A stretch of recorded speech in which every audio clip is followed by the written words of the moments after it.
विद्या भारती द्वारा आयोजित ऑनलाइन कक्षा में आपका स्वागत है।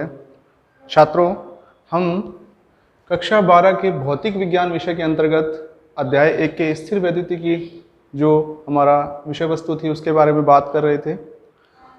इसके अंतर्गत हमने यह पढ़ा था कि आवेश को हम घर्षण के द्वारा उत्पन्न कर सकते हैं और घर्षण के द्वारा उसमें वह ऊर्जा उत्पन्न हो जाती है, वह ताकत आ जाती है जिसके कारण वह अन्य वस्तुओं को अपनी ओर आकर्षित कर सकता है।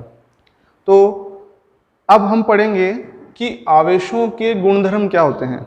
अच्छा, कुछ बात मैं आपको एक बार थोड़ा समझाना चाहूँगा कि आवेश जो होते हैं वो हमने पढ़े थे 2 प्रकार के होते हैं और उसकी खोज की थी बेंजामिन फ्रैंकलिन ने। आवेश 2 प्रकार के होने का कारण क्या है? देखिए, किसी वस्तु पर अगर हम देखें उस पर 5 आवेश हैं और किसी वस्तु पर है वह -5 आवेश हैं, और अगर हम इन्हें संयोजित करके किसी अन्य वस्तु को खींचने की ओर प्रयास करें, आकर्षण के लिए अगर हम टुकड़ों पर बल लगाने का प्रयास करें तो हम देखते हैं कि वह वस्तु को अपनी ओर आकर्षित नहीं करती है। तो इसका कारण क्या है? इसका कारण है कि ये प्लस माइनस मिलकर निरावेशित हो जाते हैं और यह घटना गणितीय रूप में होती है। गणित के अंतर्गत हम जानते हैं कि प्लस और माइनस मिलकर क्या होता है? आवेश शून्य होता है।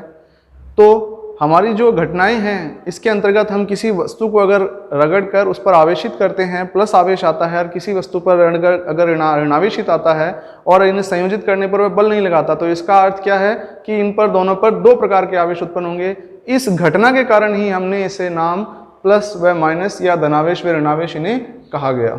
अब आवेश जो हैं, आवेशों के गुणधर्म की बात करें तो आवेश योज्यता के नियम का पालन करते हैं। आवेश के योज्यता के नियम के पालन के अनुसार अगर हम किसी वस्तु पर या निकाय पर कुल आवेश अलग अलग भागों में अलग अलग आवेश उसे प्रदान कर दें तो उस पूरे निकाय का कुल आवेश उनके समायोजित होने पर जो योग होने पर जो बनता है वह होगा। और किसी विलगित निकाय का परिणामी आवेश, अगर हम किसी विलगित निकाय की बात करें, उस पर जो परिणामी आवेश होगा वो अलग अलग भागों के आवेशों के योग का परिणामी होता है। मतलब उस निकाय का कुल आवेश सभी अलग अलग भागों के आवेशों को अगर हम संयोजित कर दें तो उस निकाय का उस पूरे निकाय का कुल आवेश उसे कहा जाएगा। अर्थात निकाय का कुल परिणामी आवेश या परिणामी आवेश योज्यता के नियम का पालन करता है। उदाहरण के तौर पे मान लिया किसी निकाय पर +Q1 आवेश है, +Q4 आवेश है, +Q5 आवेश है, धनावेश हैं, और -Q आवेश निकाय पर विद्यमान हैं, तो निकाय का परिणामी आवेश जो कुल आवेश होगा वो इन सबके योग के योग तुल्य होगा। तो पहला Q1 हमने आवेश लिया, प्लस योग करना है, परंतु आवेश कैसा है दूसरा? -Q2, फिर आवेश प्लस, फिर -Q3 आवेश, फिर प्लस का Q4 आवेश, फिर प्लस का Q5 आवेश। इस तरह से अगर हम इन्हें संयोजित करेंगे तो उस निकाय का कुल परिणामी आवेश हमारे सामने यह प्रस्तुत होता है, जो कि उन सभी आवेशों का बीजीय योग होता है। इसी के ऊपर मैं एक एग्जाम्पल के तौर पे, उदाहरण के तौर पे एक प्रश्न ले रहा हूँ। किसी निकाय में अगर 2Q आवेश, एक मान लिया कोई हमारे पास वस्तु है, उस पर हमने कहीं 2 आवेश रख दिए, कहीं 6 आवेश, कहीं पर अगर हमने +7 आवेश, -3 आवेश और -5Q आवेश हमने अलग अलग स्थानों पर रख दिए, और अगर उस पूरे निकाय का कुल आवेश पूछा जाता है तो वो उन आवेशों के योग के तुल्य होगा। तो उस निकाय पर कुल परिणामी आवेश इन सबको हम योग कर देंगे। योग करने पर जो निकाय का कुल आवेश होगा वह उसका Q होगा। देखिए एक चीज़ और, अगर हम किसी वस्तु को धनावेशित करते हैं या ऋणावेशित करते हैं, आवेशित करना क्या होता है? जैसे हमने पढ़ा था कि हम किसी वस्तु को घर्षण करवाते हैं तो उस पर आवेश उत्पन्न होता है और वह कागज के टुकड़ों को अपनी ओर आकर्षित करता है। तो यह ऐसा क्यों होता है? हमने प्रकृति में देखा है कि हमारे पास में प्रकृति में बहुत सी जो घटनाएं होती हैं, जैसे वैज्ञानिकों ने खोज की थी, तो पहले हमने पदार्थ के बारे में खोजा, पदार्थ के बाद में अणु में आए, अणु के बाद में परमाणु में खोजा, परमाणु के अंदर भी हमने देखा कि उसके अंदर नाभिक और उसके चारों इलेक्ट्रॉन कक्षा में चक्कर लगाते हैं। तो उस अगर परमाणु की बात की जाए तो परमाणु के अंदर धनावेश और ऋणावेश जो होते हैं उनकी मात्रा, कुल योग, उनका बीजीय योग कितना होता है? 0 होता है। अब अगर हम इस नाभिक की बात करें और इसके चारों ओर इलेक्ट्रॉन चक्कर लगा रहे हैं, तो नाभिक में जितना धनावेश है उतना ही उसके चारों ओर इलेक्ट्रॉन आवेशित चक्कर लगाते रहेंगे। अगर किसी घर्षण से किसी प्रकार इस एक आवेश को हम यहाँ से निकाल दें तो निकालने के पश्चात क्या होगा, मान लीजिए धनावेश की मात्रा 5q है तो ऋणावेश की भी 5q ही होगी, तभी तो निकाय का कुल आवेश क्या होगा, 0 होगा और वह स्थिर अवस्था में रहेगा, स्थायी अवस्था में रहेगा। अगर हमने एक -q को यहाँ से निकाल दिया तो आवेश कितने हो गए, अब 4q आवेश हो गए। मतलब अगर +5 और -4 करेंगे तो एक आवेश इस पर कैसा आ गया, धनावेश। और आपकी केमिस्ट्री भी यही बताती है कि किसी पदार्थ से अगर एक इलेक्ट्रॉन बाहर निकाल दिया जाए तो वह धनावेशित हो जाता है, और अगर किसी पदार्थ को हम एक इलेक्ट्रॉन दे दें तो वह क्या हो जाता है, उस पर ऋणावेश की मात्रा बढ़ जाएगी। ऋणावेश की मात्रा बढ़ने के कारण वह क्या हो जाएगा, ऋणावेशित हो जाएगा। और अगर हम किसी वस्तु को प्लस आवेश करके और किसी पर ऋणावेश करके इन्हें संयोजित कर दें तो वह वस्तु क्या होगी, प्लस माइनस मिलकर निरावेशित हो जाती है। और निरावेशन में एक चीज़ और आपको समझनी है कि जब हम किसी वस्तु को निरावेशित करते हैं तो हमने देखा है कि घर्षण जब करवाते हैं तो उनमें स्पार्क उत्पन्न होता है, एक दीप्ति उत्पन्न होती है। उस दीप्ति का कारण क्या है, वह कारण है वह आवेश, हमने कुछ कार्य किया, वह कार्य के कारण उस पर आवेश उत्पन्न हुआ, उस आवेश में ऊर्जा आ गई और वह ऊर्जा जब हम आपस में संयोजित करते हैं तो वो दीप्ति के रूप में हमें कार्य पुनः करके देती है। तो हमने ऊर्जा संरक्षण का नियम पढ़ा है। ऊर्जा संरक्षण के नियम के अंतर्गत हम ये जानते हैं कि हम ऊर्जा को न तो उत्पन्न कर सकते हैं न नष्ट कर सकते हैं, इसे एक रूप से दूसरे रूप में स्थानांतरित कर सकते हैं। तो अगर हम बात करें कि ऊर्जा को एक रूप से दूसरे रूप में स्थानांतरित किया तो हमने जो कार्य किया वो आवेश में परिवर्तित हुआ और आवेशों के संयोजन से जो ऊष्मा उत्पन्न हुई, जो ऊर्जा उत्पन्न हुई, वह कार्य में पुनः प्रकृति में वापस मिल जाता है।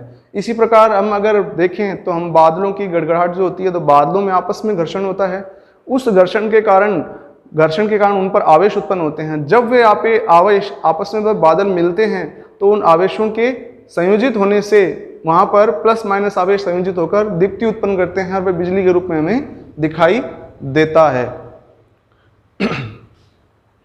तो इस प्रकार हम आवेशों के बारे में इनके योज्यता के नियम का पालन करते हैं। हाँ, आवेश संरक्षण के हम दूसरे गुणधर्म की तरफ चलते हैं। आवेश संरक्षण का दूसरा नियम है कि आवेशों का गुणधर्म में दूसरा है आवेश संरक्षण के नियम का पालन करते हैं। आवेश संरक्षण के नियम के पालन का अर्थ यह है कि अगर हम किसी निकाय की बात करें या किसी पिंड की बात करें या किसी वस्तु की बात करें जिस पर अगर हम कुल आवेश की बात करें तो कुल आवेश उसका कितना होता है, 0 होता है, क्योंकि जितने उसमें धनावेश होते हैं उतने ही उसमें क्या होते हैं, ऋणावेश होते हैं, जिसके कारण उसका निकाय का कुल आवेश कितना होता है, 0 होता है। तो इस गुणधर्म के अनुसार किसी विलगित निकाय में परिणामी आवेश कैसा होता है, परिणामी आवेश होता है उसका 0। पर आवेश को हम क्या कर सकते हैं, उत्पन्न कर सकते हैं, ठीक है।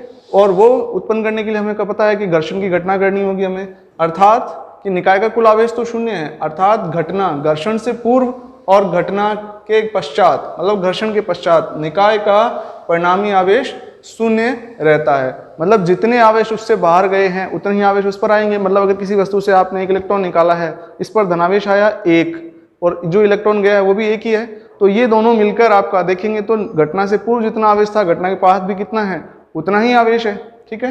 तो इन्हें आवेश को न तो उत्पन्न किया जा सकता है न ही इन्हें नष्ट किया जा सकता है। इसको क्या कर सकते हैं, हम एक रूप से दूसरे रूप में स्थानांतरित कर सकते हैं। मतलब किसी वस्तु से निकाल सकते हैं या किसी वस्तु को दे सकते हैं, परंतु इन्हें क्या कर सकते हैं, हम स्थानांतरित कर सकते हैं एक जगह से दूसरे, नष्ट नहीं कर सकते।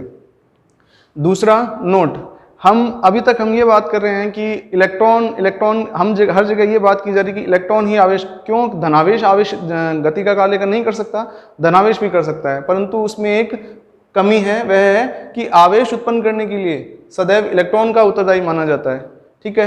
क्योंकि धनावेश जो होता है प्रोटॉन का द्रव्यमान, वो इलेक्ट्रॉन के द्रव्यमान से 1837 गुना क्या होता है, अधिक होता है। अगर किसी रेस में, किसी दौड़ में अगर 2 व्यक्तियों को भागने के लिए कहा जाए जिनमें एक का वजन ज़्यादा है एक का वजन कम है, तो आप बताइए सबसे पहले कौन पहुंच पाएगा। अगर सभी स्थितियां अनुकूल हैं तो जो कम वजन वाला व्यक्ति है वो पहले दौड़ पूरी करेगा। क्यों? क्योंकि उसका वजन कम होने के कारण उसकी गतिशीलता ज़्यादा रहेगी, तो वह अपनी गतिशीलता के कारण वह विजय प्राप्त करेगा। तो अब इलेक्ट्रॉन और प्रोटॉन में अगर प्रोटॉन का या धनावेश का द्रव्यमान 1837 गुना ज़्यादा है तो उसकी गतिशीलता क्या होगी, उसके मुकाबले कम होगी, वह धीरे धीरे गति करेगा। गति दोनों करते हैं, परंतु उत्तरदायी किसे माना जाएगा, जो तेज चलेगा। तो तेज चलने में इलेक्ट्रॉन हमारे क्या होते हैं, अधिक उत्तरदायी होते हैं। अब दूसरी बात करते हैं कि किसी चालक पर आवेश सदैव उसकी सतह पर विद्यमान रहता है, जबकि कुचालक में आवेश संपूर्ण आयतन में फैल जाता है। ये हमारा टॉपिक आगे बहुत वृहद रूप में पढ़ा जाएगा, तो अभी केवल आपको बेसिक ध्यान रखना है इसका कि इसके संपूर्ण आयतन में फैल जाता है। अतः चालक आवेश के लिए आवेश वाहक या माध्यम का कार्य करता है। तो चालक वस्तु में हमने देखा है कि धारा प्रवाह होता है, तो धारा प्रवाह के लिए चालक वस्तुएं ही क्या करती हैं, आवेश को एक स्थान से दूसरे स्थान पर ले जाती हैं, जबकि कुचालक वस्तुएं लकड़ी पत्थर आदि धारा का प्रवाह नहीं कर पाती हैं। तो वो हमारे लिए क्या करती हैं, हमारे को आवेश वाहक का कार्य कौन करती हैं, जो चालक वस्तुएं होती हैं। चालक वस्तुओं में एक विषय खास बात होती है कि वह आयतन में ना फैलाकर आवेश को आयतन में ना रखकर सतह पर रखती हैं। और सतह पर रखने का एक देखिए छोटा सा एक उदाहरण दे रहा हूं आपको। अगर मान लो किसी वस्तु के अंदर धनावेश भी 5 है, ऋणावेश भी 5 है। अभी हमने बात नहीं की, हालांकि कूलाम का नियम हम पढ़ेंगे जिसमें हम बात करेंगे कि आवेश क्या करते हैं, आकर्षण का गुण भी दिखाते हैं, प्रतिकर्षण का भी गुण दिखाते हैं। तो अगर किसी वस्तु को हमने धनावेश सतह पर केंद्र पर जाकर दे दिया, हम चाहते हैं कि आवेश कहाँ रहे, उस केंद्र पर रहे, तो केंद्र पर जब हम उस आवेश को जाकर देंगे तो हम क्या देखते हैं कि उनके मध्य प्लस प्लस आवेशों के मध्य प्रतिकर्षण होने लग जाता है, जिसके कारण क्या करता है, वह आवेश अधिकतम दूरी पर रहने की कोशिश करता है। और वह कहाँ होती है अधिकतम दूरी किसी चालक के लिए, उसकी सतह होती है। एक और छोटा सा आप एक हैवल्स का ऐड देखते होंगे जिसमें वो शॉक लगता है तो उसके बाल खड़े हो जाते हैं। तो उसका रीज़न क्या है, उसका कारण यह है कि जब वो शॉक लगता है तो वो आवेश हमारे शरीर के अंदर प्रवेश करते हैं और हमारे शरीर की सबसे अधिकतम दूरी वाली सतह कौन सी है, बाल का कोना। उस कोने पर जाकर वो आवेश एकत्रित हो जाते हैं, जिसके कारण वो बाल क्या हो जाते हैं, खड़े हो जाते हैं। तो आवेश चालक वस्तुओं में कहाँ रहना चाहता है, चालक वस्तुओं में वो सतह पर रहना चाहता है। और जो कुचालक वस्तुएं होती हैं वो उसमें उनके अंदर वो उनके संपूर्ण आयतन में फैल जाता है, जिसके कारण आवेश उनके अंदर संरक्षित हो जाता है। आवेश का स्थानांतरण क्वांटीकृत रूप में होता है। इसका अर्थ यह है कि अगर किसी वस्तु से हमें आवेश निकालना है या उसे आवेश देना है तो हम क्या करेंगे, उससे आवेश निकालेंगे। एक आवेश, दूसरा आवेश, तीसरा आवेश।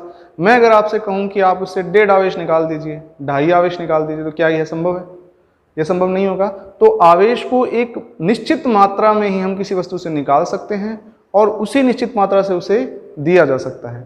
2 आवेश देंगे तो मात्रा पूरी पूर्ण गुणज के रूप में रहेगी, मतलब 1, 2, 3, 4 इस तरह से पूर्ण गुणज में रहेगी। 4.5, 5, 5.5 इस तरह की आवेशों का स्थानांतरण संभव नहीं है। इसी का अर्थ है कि आवेश का स्थानांतरण क्या होता है, क्वांटीकृत। क्वांटी मतलब छोटे छोटे पैकेट या छोटे छोटे टुकड़े के रूप में और निश्चित मात्रा के टुकड़े के रूप में किया जाता है। तो किसी निकाय पर आवेश का मापन एक भौतिक राशि या उसके पूर्ण गुणज के रूप में किया जाता है। तो पूर्ण गुणज का अर्थ क्या है कि 1 का गुणज होगा। मान लो किसी पर आवेश है 5, तो 5 क्या है, 1 का गुणज है। एक आवेश पर जो मात्रा होती है उसको 5 से गुणा कर दो तो 5 गुनी हो गई मात्रा। तो मात्रा को हम उसके पूर्ण गुणज के रूप में व्यक्त करते हैं। इसी प्रकार आवेश के मापन के लिए इलेक्ट्रॉन को आधार माना जाता है। इलेक्ट्रॉन को आधार माना जाता है तो इलेक्ट्रॉन के गुणज करते जाएं हम। मान लो किसी वस्तु पर 10 आवेश हैं तो वह 1 का गुणज हुआ 10, तो 1 इलेक्ट्रॉन का मात्रा को 10 से गुणा कर दें तो वह 10 की ताकत दर्शाने लग जाता है। तो गुणज हुआ 1 का। अतः 1 इलेक्ट्रॉन का पूर्ण गुणज इलेक्ट्रॉन की संख्या को व्यक्त करता है। मतलब 1 इलेक्ट्रॉन का जो गुणज होगा वह उस निकाय की कुल इलेक्ट्रॉनों की संख्या को व्यक्त करता है। 1 इलेक्ट्रॉन पर आवेश E है तथा पदार्थ पर आवेश Q है, ठीक है। तो परिणामी आवेश कुल कितना होगा, परिणामी आवेश कुल होगा Q = Ne, जहां N क्या है, इलेक्ट्रॉनों की संख्या। इलेक्ट्रॉनों की संख्या मतलब 1 है, 2 है, 3 है, 4 है, जो भी है, जितनी भी संख्या है वो हो गई N। और 1 इलेक्ट्रॉन पर आवेश कितना होता है, 1 इलेक्ट्रॉन पर आवेश होता है 1.602 123 192, जिसमें हम केवल 1.602 1.602 इतना ही हम प्रयोग में लाते हैं × 10⁻⁻19 कूलाम। इससे अगर किसी वस्तु पर मापन किया जाता है तो 1 इलेक्ट्रॉन की जो मात्रा आई वह आई 1.602 × 10⁻⁻19 कूलाम। तो प्रैक्टिकली रूप में अगर सामान्यतः हम काम में लेते हैं तो 1.602 ही प्रयोग में लाते हैं × 10⁻⁻19 कूलाम। अब कूलाम क्या है, आवेश का मात्रक होता है। हम जो आवेश की मात्रा का मापन करते हैं, जैसे हम दूध को लीटर में नापते हैं, किलोग्राम वजन को नापते हैं, किसी भार की वस्तु को नापते हैं, तो कूलाम आवेश की मात्रा को दर्शाने का मात्रक होता है। अब बात आती है कि जो कूलाम है वो बहुत बड़ी इकाई होती है, और बहुत बड़ी इकाई होने के कारण हम इसे कूलाम में नहीं माप सकते, तो इसके हम छोटे मात्रक प्रयोग में लाते हैं, माइक्रो या पिको। एक माइक्रो कूलाम मतलब 1 × 10⁻⁻6 कूलाम, ये मात्रक है, ये छोटा मात्रक हुआ, ठीक है। एक पिको कूलाम, एक पिको कूलाम का मतलब -10⁻12 कूलाम। तो इस तरह से हम इनके बड़े मात्रक प्रयोग में ना लाकर छोटे मात्रक प्रयोग में लाते हैं। इसके एक एग्जाम्पल से समझेंगे कि इनकी मात्रा ये बड़ी क्यों है और हम छोटे प्रयोग में क्यों लाते हैं। एग्जाम्पल को हम अगली कक्षा में देखेंगे, और इसी के ऊपर हम इनके मात्रकों को हम छोटे रूप में क्यों काम में लाते हैं उसका हम एक गणितीय रूप में उदाहरण और समझेंगे। धन्यवाद।